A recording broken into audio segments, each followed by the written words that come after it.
Namaskar. I am A.K. Ghosh. My background is that I am an industry person.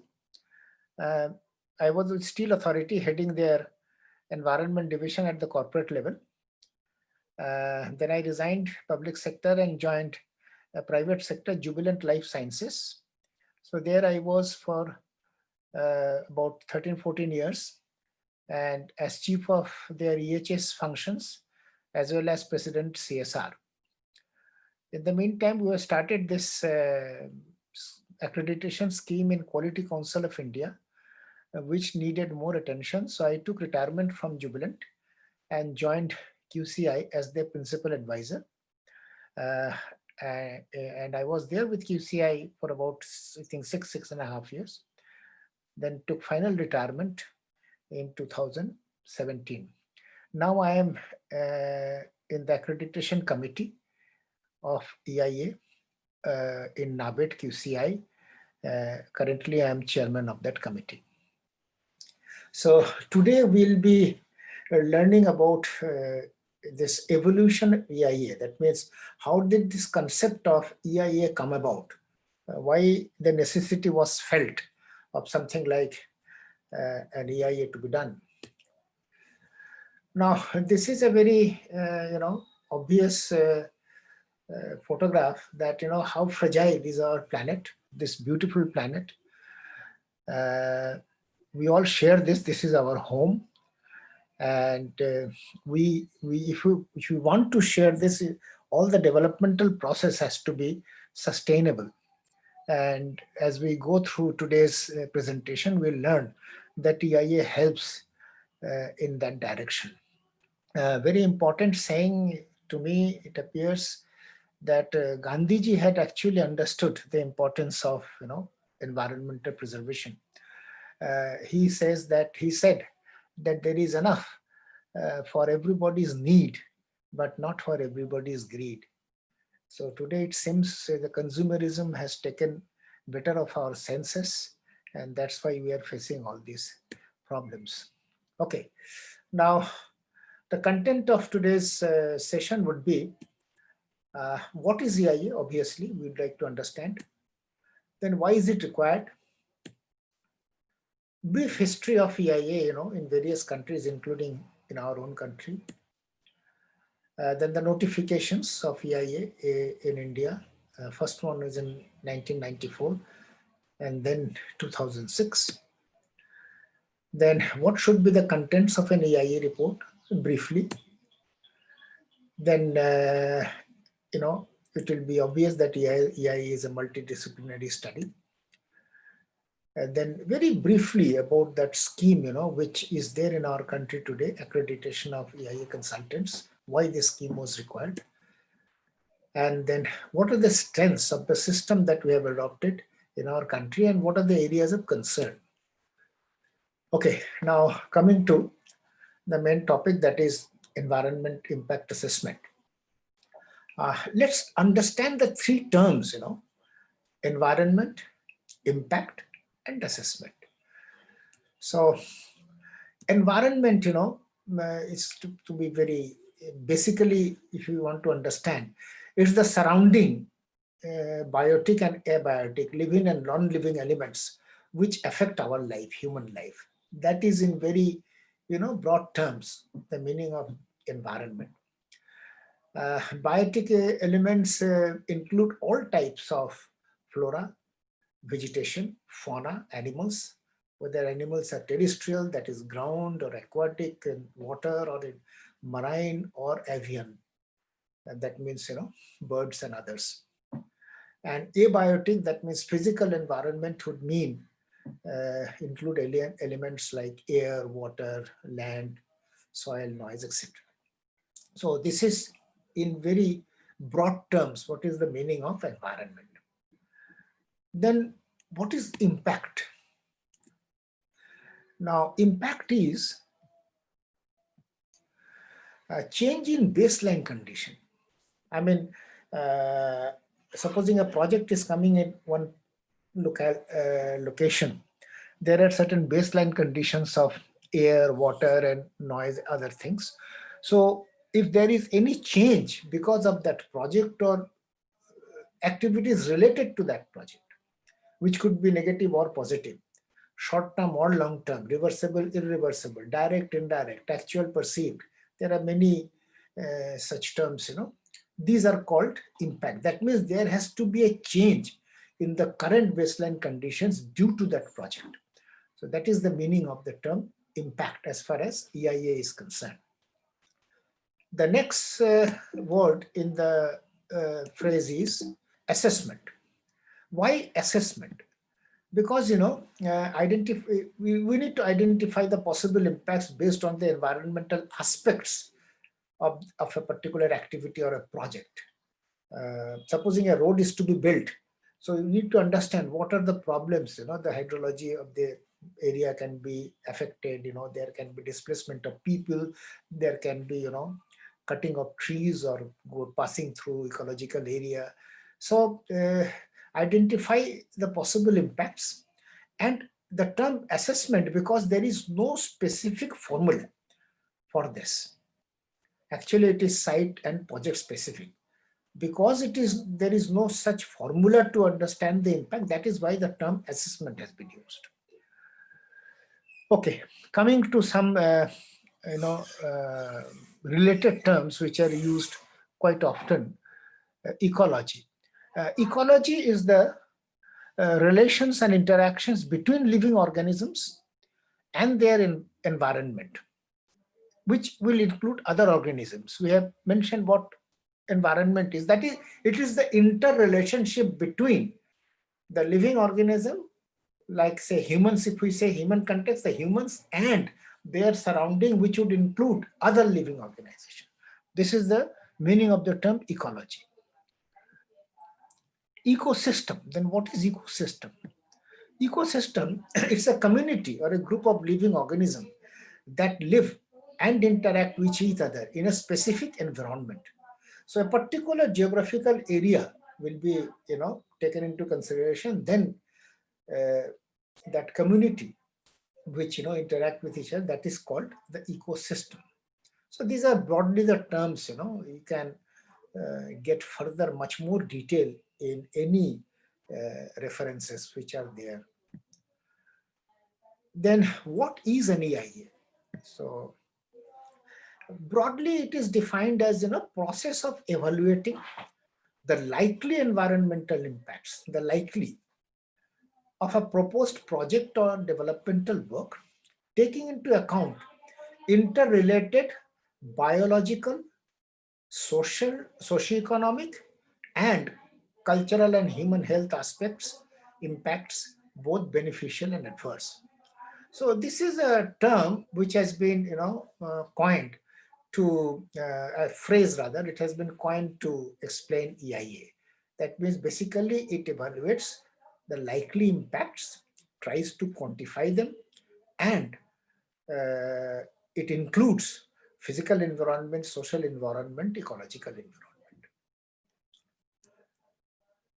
These are project and site specific. Supposing a power plant is coming up in one area, the impact will not be the same if the power plant of same capacity comes up in another area, seashore or ecologically sensitive or some other area. So it's very much project specific and site specific. Then this we have already covered.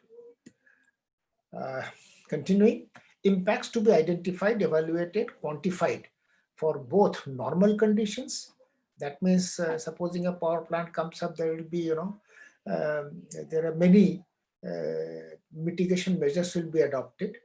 So when the mitigation measures are working, that means the control measures are working, then we have to identify, evaluate, and quantify the impacts. As also, when abnormal situations or accidental releases, supposing in a power plant the ESP fails, then there will be uncontrolled emission of fly ash. So what would happen to that? Or supposing the feed water treatment plant, there are some, it fails and there are some leakages from there or spillages from there, what would be there. So these are to be covered in an EIA, both normal and abnormal conditions. But today, mostly I find that in EIAs, only the control conditions are covered, which is not ideal. Actually, it should be both. It envisages public participation, which is now in our country called public hearing or public consultation, because it is ultimately the people who are going to be affected.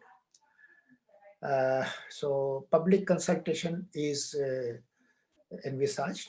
EIA is also a decision-making tool, as it gives a picture of the overall impact and also compares alternatives. As we go further, we'll know that the EIA should also discuss the various alternatives for site and process of a project or a plant for the project, both in terms of siting and process, to come to the best alternative. So it's primarily used as a decision-making process for that particular project. Then EIA is a multidisciplinary study, because there will be various types of impacts of a project, a project of any type. Some of these are mentioned here. Land use. You see, land is a finite quantity, particularly in a country like India, which is overpopulated. So every inch of land is important. It is currently, non-industrial, and some industry will come up. Then the land use will change to industry. So that permission has to be taken. So that's a first aspect of impacts, So people who understand the land use, land cover aspects, they also contribute, they need to contribute in the EIA. Air pollution, monitoring, prevention and control. So this is there with most of the industrial projects. Meteorology, that means, air quality modeling. The prediction, once again, supposing a power plant comes up, and what will be the impact of emissions from the power plant. So for that, models have to be run. That is the meteorology aspect. Water pollution, once again, monitoring, prevention and control. Ecology and biodiversity, it's a very massive area. So in various ways it can affect. Once again, giving the example of a power plant, supposing emissions are there from the power plant and nearby plantations are there or human habitations are there, how these are affected. So that goes, supposing there is too much of sulfur dioxide emission, it may come down as acid rain, the first rains, and then same with NOx emission. So there are many ways, ecology or biodiversity may be affected by a particular project. Socioeconomic, this includes, how the human people living around that plant, around that project will be affected by that, project or activities related to the project. Noise and vibration, once again, there may be, supposing a highway is coming up. So people living by the side of the highway will be, will be subjected to very high noise almost 24 hours of the day. So that has to be taken care of. Then hydrology, groundwater and water conservation. Once again, take the example of a highway. So supposing a highway is coming up, there is an embankment, so it will affect the ground hydrology. So in which way, it will affect the normal course of water channel. So there are many ways it can impact. So ground hydrology is affected by mining projects and so many other projects. Geology, this is more relevant for bigger projects like dams and big projects, or there are geologically sensitive areas. Soil conservation, we need to understand that entire life system on our planet depends on that a few meters of soil which is at the top of the underlying rock surface. So any human activity will affect the topsoil. So how do we conserve it? That is an aspect which is addressed in an EIA. Risk assessment and hazard management. Once again, there is a supposing chemical factory coming up. There will be a lot of chemicals stored. What would happen if there is an accidental release, like what happened in, say, Bhopal, or very recently in Vizag? So risk assessment is an integral part of any EIA.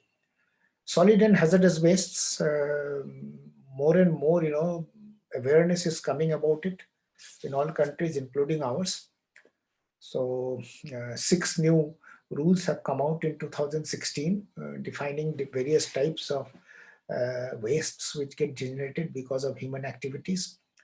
So many of the industries will produce a lot of, say, hazardous waste. So how do we handle them? How do we treat them? How do we store them?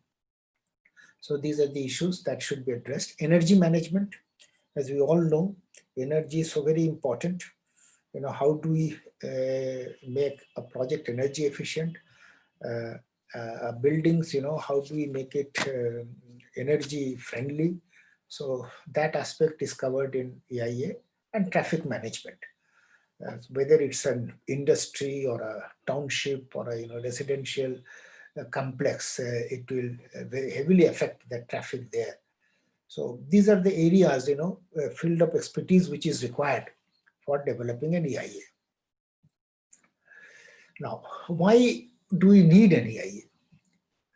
So we have now understood that every human activity will have some impact on the environment. The sustenance of humankind on our planet depends on judicious balance between development and conservation of the environment. This is obvious.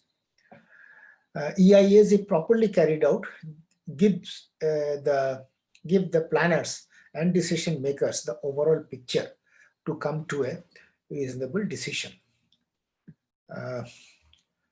This also, helps in overall, concept of sustainable development. But EIA is not necessarily the right tool. There are other tools which I will touch at the end of this today's, session, which will be more effective in, towards the sustainable development angle. But primarily, an EIA is required to understand in which way a project will affect the environment of that area around that.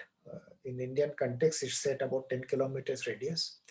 And whether the current receiving environment has the capacity to assimilate that impact by the best possible mitigation measures.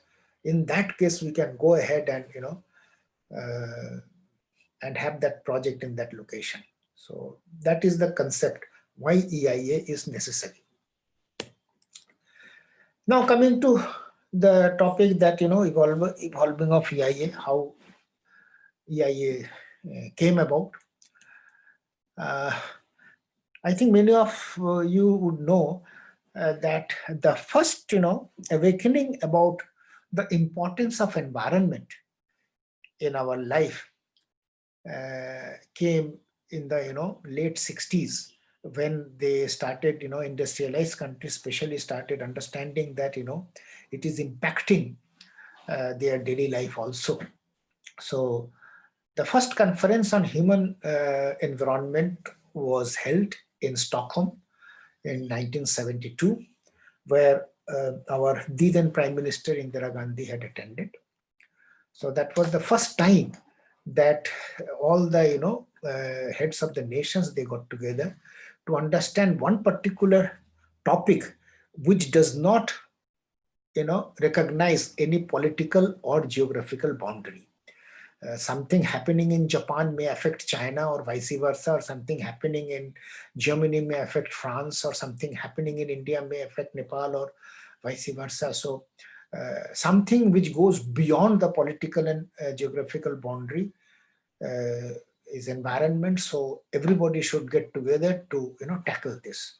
So that was the first awakening about environment internationally. Then sustainable development was defined by Bertland. She was I think the Prime Minister of Norway or Sweden, I forget.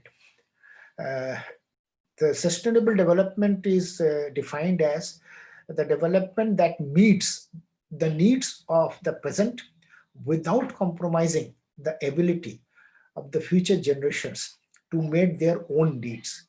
That means the judicious use of the resources today so that in future also our future generations do not, starve.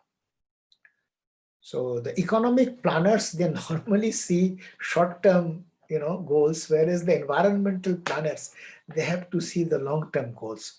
So ideally, when these two match, that economic planners and environmental planners, then only sustainable development can come, which is not necessarily always the case.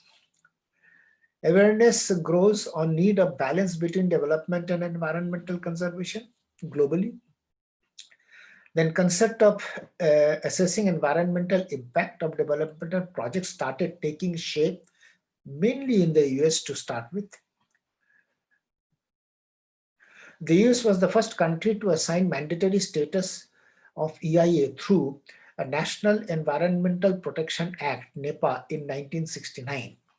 So they came up first to, this concept of EIA. Gradually, it spread to other developed and then the developing countries. So continuing, Australia, New South Wales, came up with Environment Protection Act in 1974, covering the requirements of some assessment of the developmental projects that will come. Thailand followed suit in 1975, and they named it as Improvement and Conservation of National Environmental Quality Act. Then India also was not left behind. In 1976-77, the Planning Commission demanded that the River Valley projects needed to be assessed from the environmental angle because they have very major impacts on the environment, both in the command area and the downstream area. So catchment area is upstream and command area downstream. So this was introduced in 1976-77, and within 2-3 days, this concept was extended to projects requiring approval of public investment boards. These were at that time used to be, I think, with an investment of 100 crores and of public investment. So that was an administrative decision. So there was not legislative decision at that time. France brought in their law on protection of nature, 1978. China in 1979. UNEP came with guidance on EIA for development of developmental proposals in 1980. Pakistan brought in their concept in 1983, Environmental Protection Ordinance. However, actual implementation started later, 1992. Japan came up with their own set of rules and regulations in 84. European Union directive on environmental impact assessments, a very, very comprehensive directives these are, and have been updated from time to time, was first introduced in 1985. Even today, they are good references for EIA across the globe. Brazil, they came up with their regulations in 1986. Malaysia, 1987. India, first notification came on EIA in 1994, though the EP Act came in 1986 after the Bhopal gas tragedy. Actually, India, the environmental acts and rules, many of you know, started coming about after Mrs. Gandhi came back from Stockholm in 1972. Then she called for experts in this line, and that concept of creating pollution control boards, etc., came about. In 1974, the Water Act came.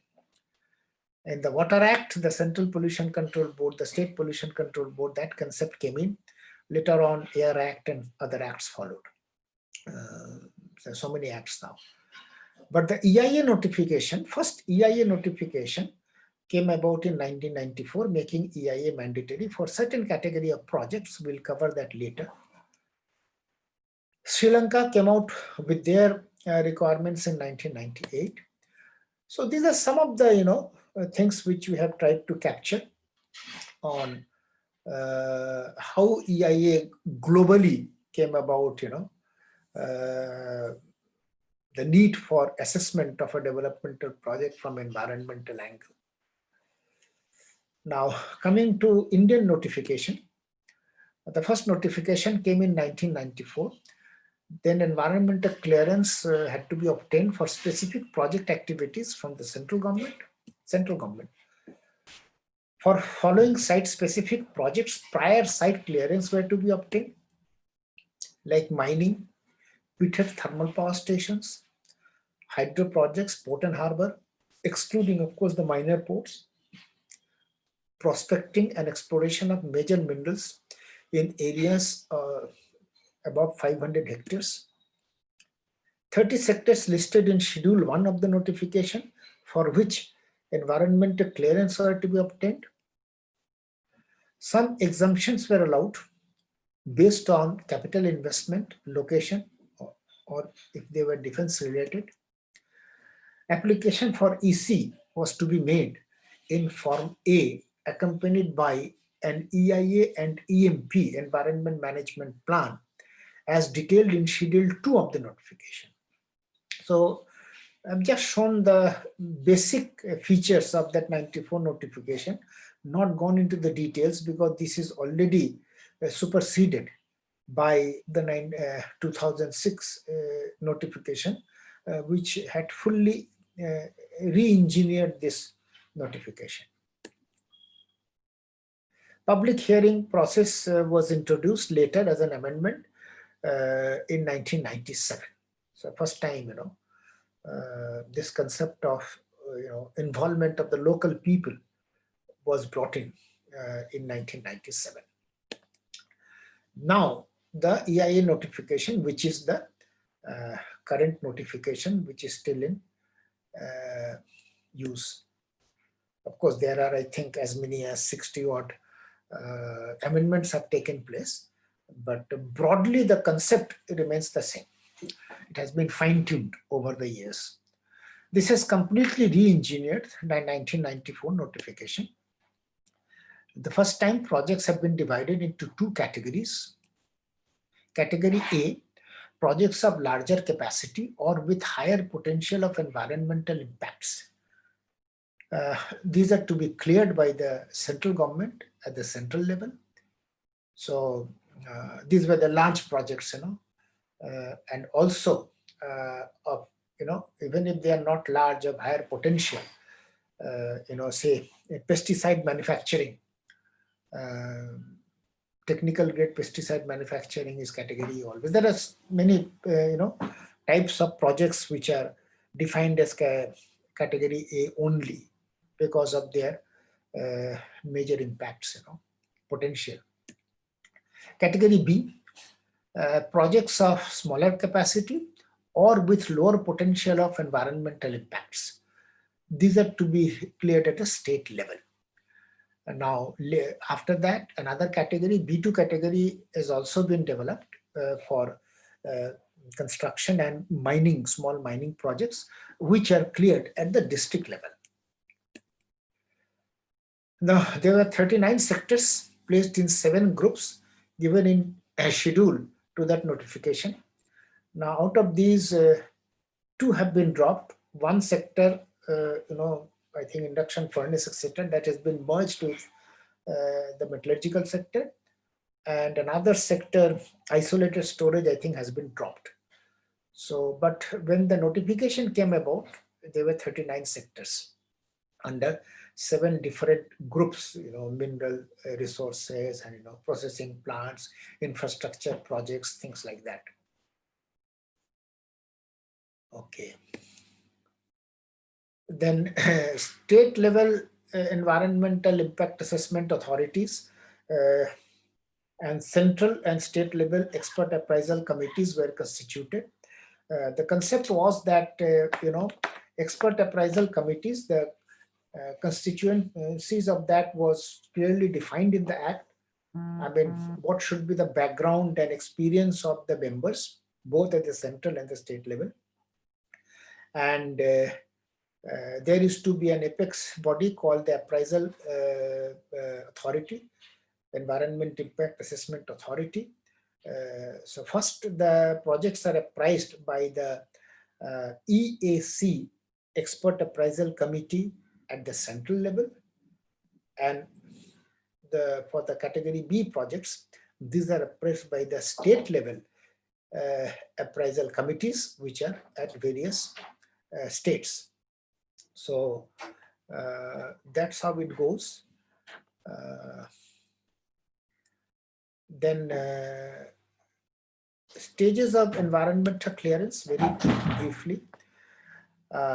How do we develop this? First is screening, only for category B projects and activities.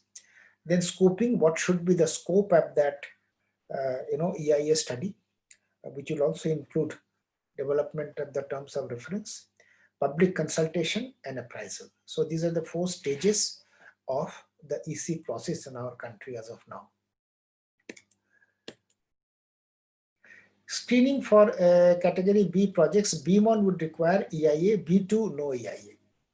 So as we have mentioned earlier, so that has to be seen whether these are B2, then there is no EIA, only certain specific details have to be given as per certain forms mentioned in the notification. And on the basis of that, an EMP, the projects will be assessed and approved. So that is the way it goes.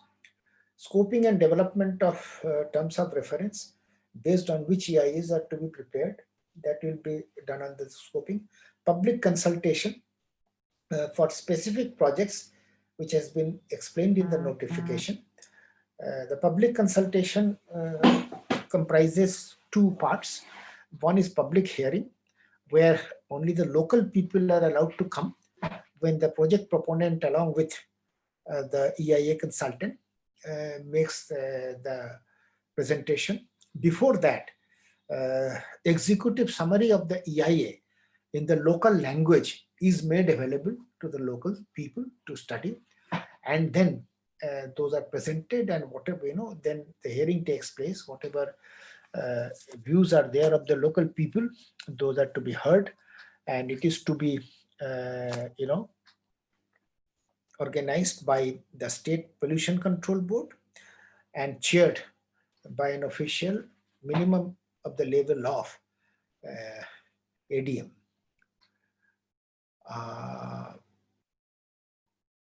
The public consultation has another part, that is, people who are not local, they can also have their comments sent, but that will be in writing only. So those will be also considered. So these are the 2 parts of public consultation process in our country. Then it is appraised by the EACs at the center and state level EACs at the states. Grant of prior EC, I mean, this 2006 notification says that you have to obtain the EC in advance, or rejection is done then. So rejection basis are, concealing information, false information, misleading data. So primarily the objective is not to stop development. It was explained by MOEF that, even if an EIA is found to be wanting, inadequate, then they are to be, given opportunity to improve those. Additional information are sought by the ministry or the state level, so that the EIA is brought to a level of acceptable quality and detail, and then it is, cleared.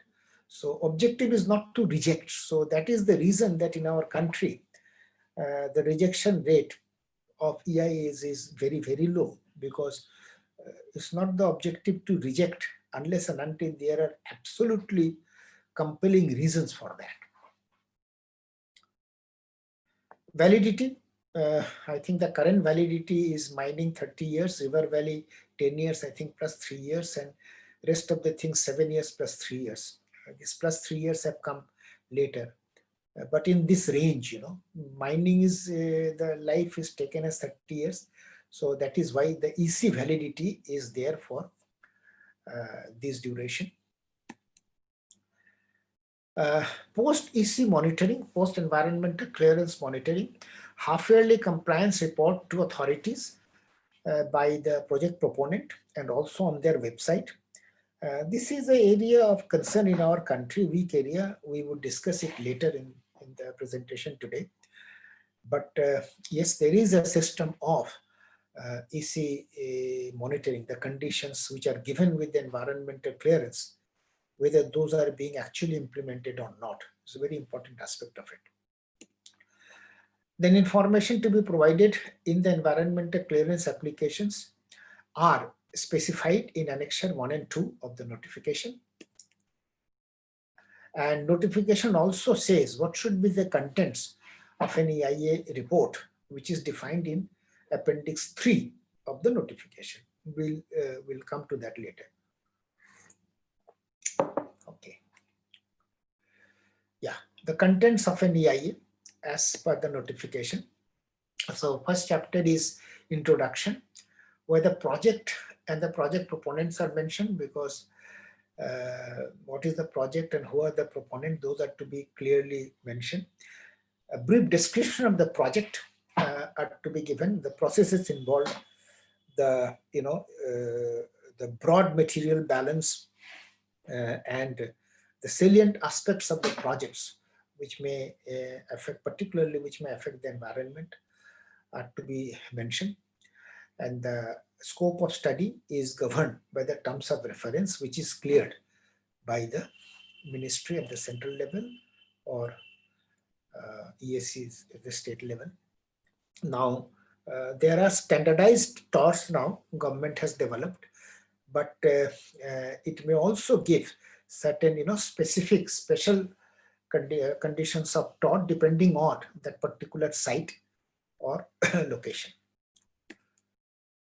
So project description should include the location, the magnitude of the project, the process, describe the process broadly, then what is the layout of the project. If it's an industrial project, complete layout has to be given, and also what are the mitigation measures integral to the project, which is not after impact assessment. Supposing once again a power plant is coming up, so that you have to control the stack emissions of at a particular level. So for that, whatever is required, ESP, backfilter, whatever, those are to be provided. So those measures are to be included. Then comes the description of the environment of the study area. As I said earlier, generally the study area given is 10 kilometer, around 10 kilometer radius around the project site. And the description of the environment has to be given for that, methodology and environmental baseline. What methodology has been developed for collecting the baseline figures in respect of air, water, noise, soil, whatever, and how those, what methodology has been adopted, those are to be mentioned in this chapter. Then comes the anticipated environmental impacts and the mitigation measures. So this is the anticipated impacts and what mitigation measures you are contemplating for those during construction, operation, and decommissioning phase.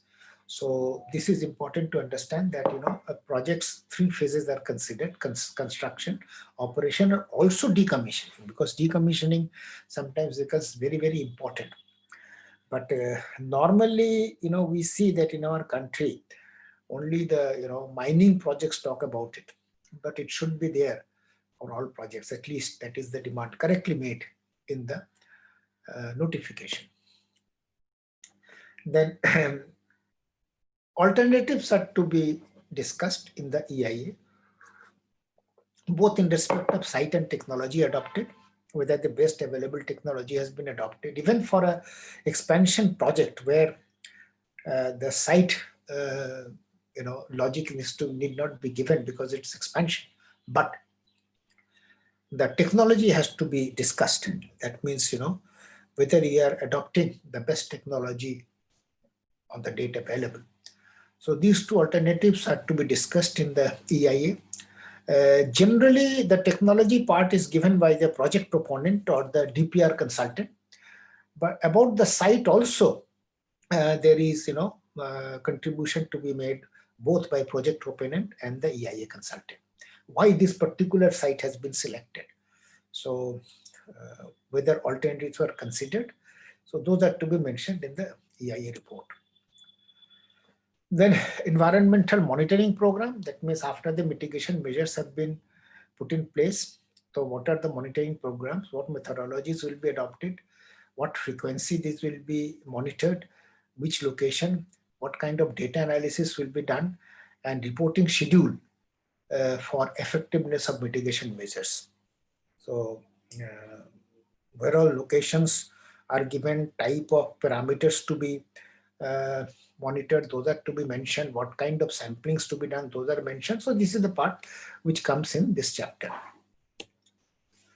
Then comes, certain projects may require certain additional studies. So for example, biodiversity study, if it is a major project coming in as a very ecologically sensitive area, mining project coming up, new area is being opened up, or a highway being, highway passing through a sensitive area. So biodiversity study are required. So those are special studies. Risk assessment for major, say, petrochemical projects coming up, or integrated steel coming up, major projects. So maybe a risk assessment, including quantitative risk assessment, where scenarios are, created as to maximum hazard scenario, and for that scenario, what kind of impact will be there in the surrounding. Those are to be studied, very, very specialized studies requiring software and specific inputs. So those are also may be required as demanded by the EAC. Social impact assessment, if there are major displacement involved, say hydel projects and things like that. So social impact assessment and R&R, so both, rehabilitation aspects. So these are the special studies, if required, those are to be done, and that will be a part of the EIA. Then it also should include what are the benefits, improvements in physical and social infrastructure, employment potential. It is very important to, correctly assess to the extent possible these aspects, particularly the employment potential, because, not many local people can be given direct employment, because these days the projects which are coming up are highly automated. In any case, the requirements of manpower is being cut short. And also such type of, skill is not necessarily available locally. But there will be a large number of indirect employment potential, say welders will be required, gas cutters, masons, or transport, or, so those are to be assessed in consultation with the project proponent, and that to be indicated. So this is the potential of employment of people from this project.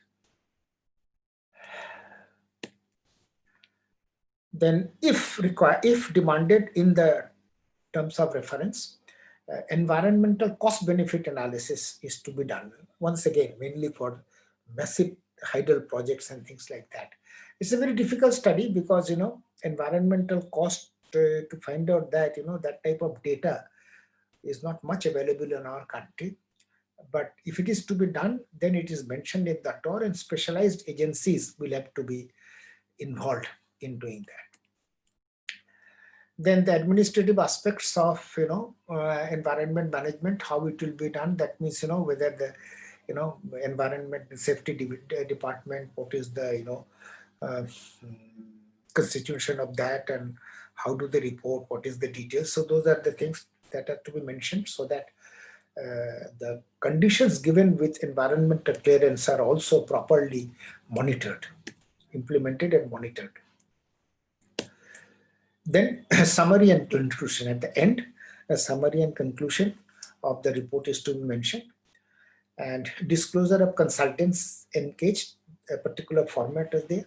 So those are to be done. Now, if an EIA requires, if a project requires public consultation, then an executive summary is to be prepared. The summary conclusion number 11 is an integral part of the EIA report.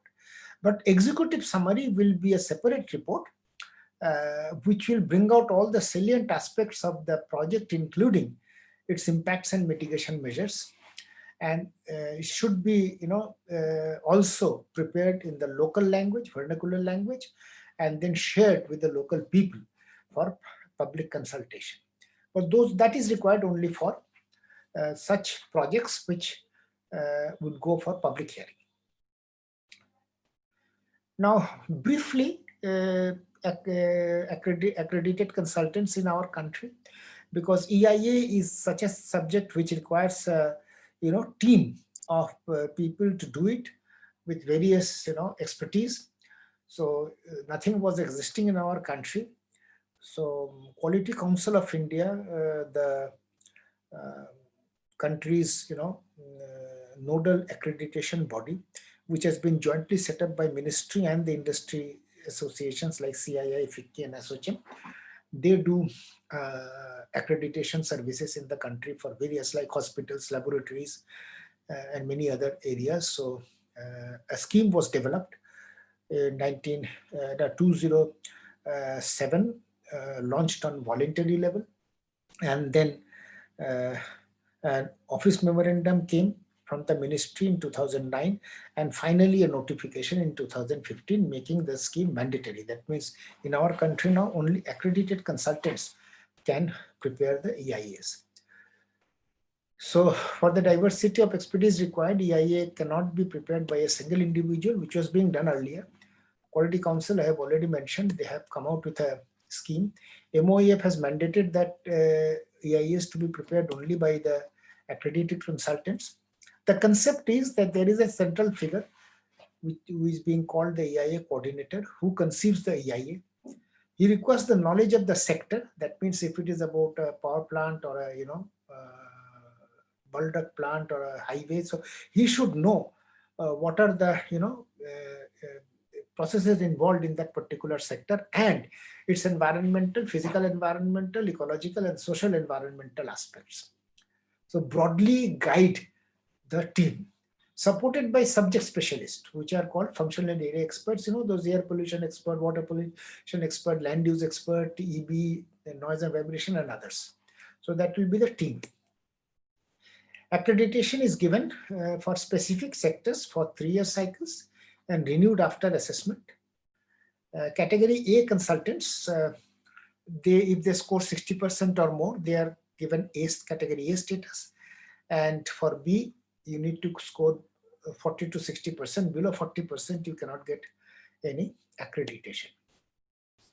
Then category A ACOs can obviously prepare EIAs for both category A and B projects, but category B ACOs will confine themselves to EIAs of category B projects only.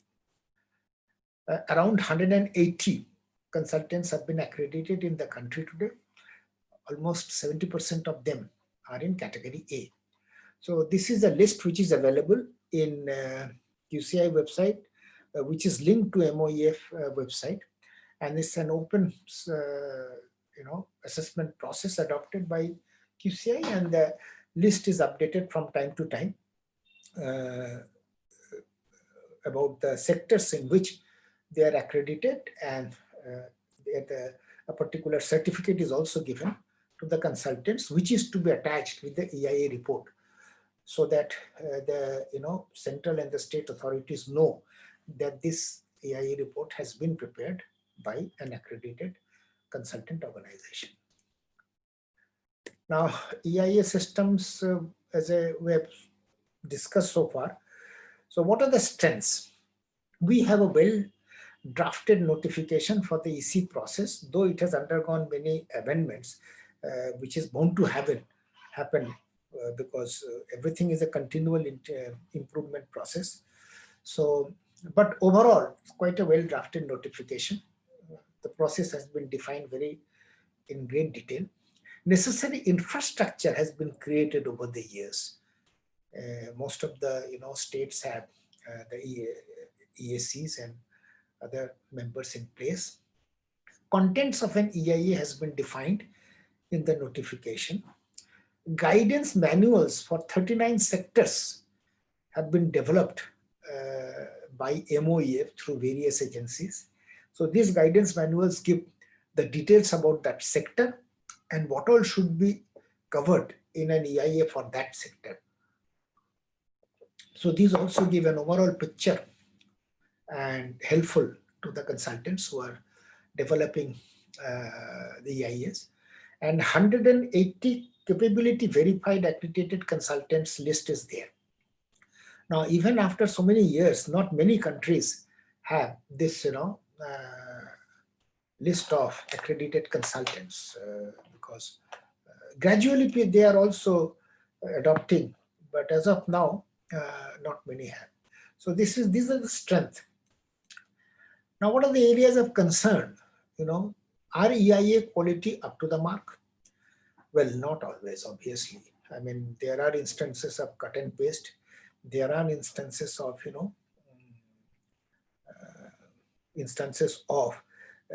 delicate issues being hidden. So these are there. Credibility of baseline status is questioned many a times, whether the baseline status is being correctly projected in the reports, that are many a times questioned. Project proponents ordering EIAs. Now, whether there is a conflict of interest, because after all, the EIA consultant is getting paid by the project proponent. So how can he say that, your project is not up to the mark? So this is to be, thought very, very seriously, because whether there is actually a conflict of interest, if so, how it can be, tackled. So whether there should be another system of an independent body, fixing consultants, and the project proponent paying the fees to that body, and that body pays back to the consultants, whether any such thing can be thought of, so that consultants are free from the pressures of the project proponent. So these are things which to be discussed in depth, pros and cons discussed, and then only come to a decision. But the most area of concern, the biggest area of concern, is the post environmental clearance monitoring. Now this is an area, I mean, till date, I think a picture was given, something like 20,000 or some EIAs have been cleared in our country. It's to be monitored by the MOEF offices, and with the help of state pollution control boards. Both of them have their own huge workload otherwise.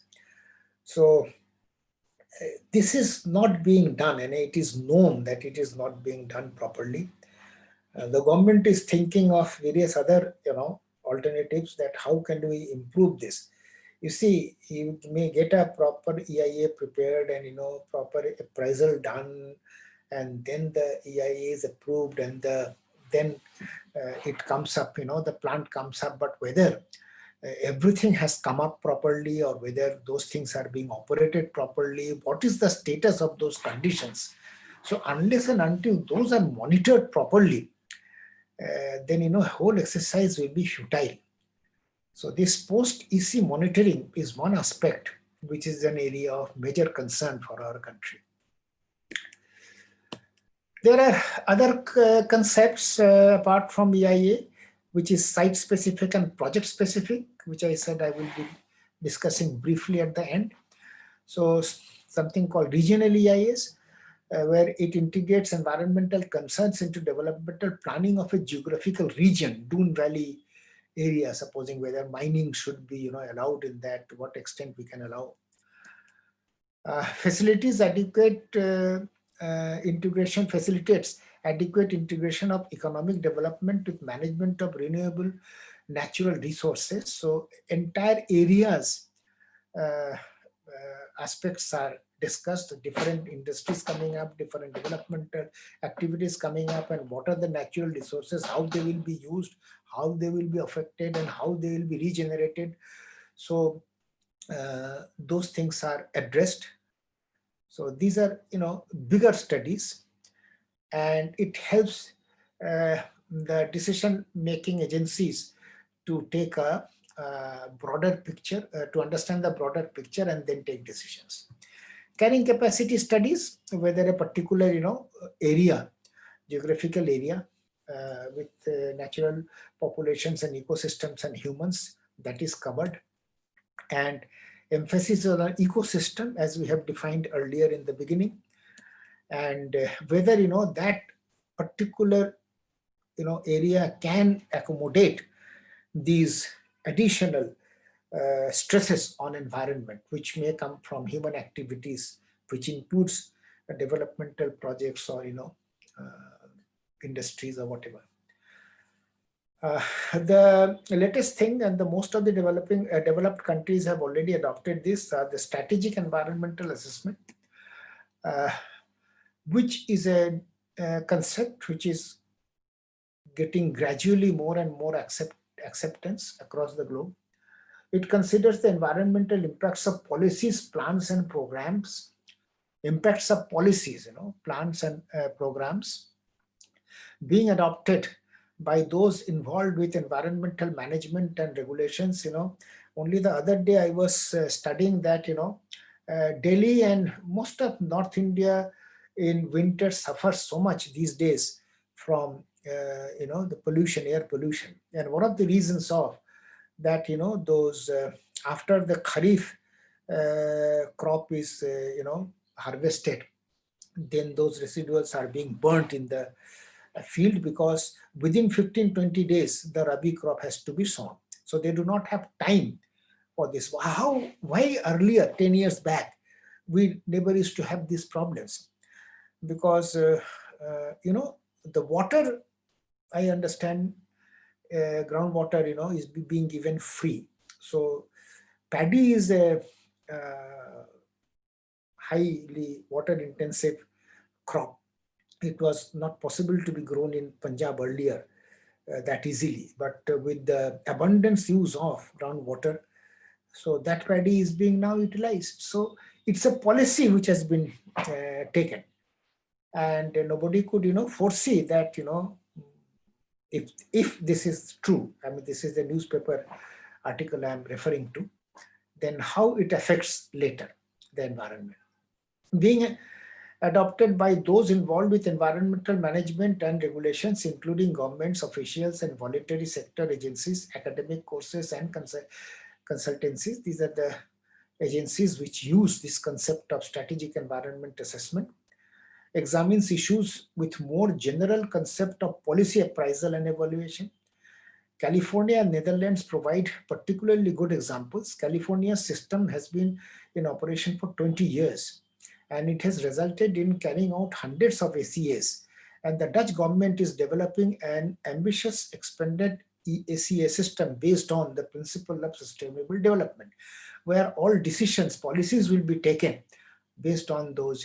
One example which was given in an international workshop was whether an extended road network or air connectivity is the better option for regional connectivity.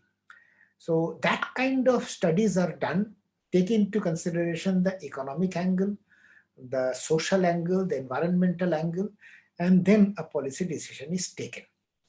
So this is the strategic environmental assessment. Sooner or later, this will come to our country also.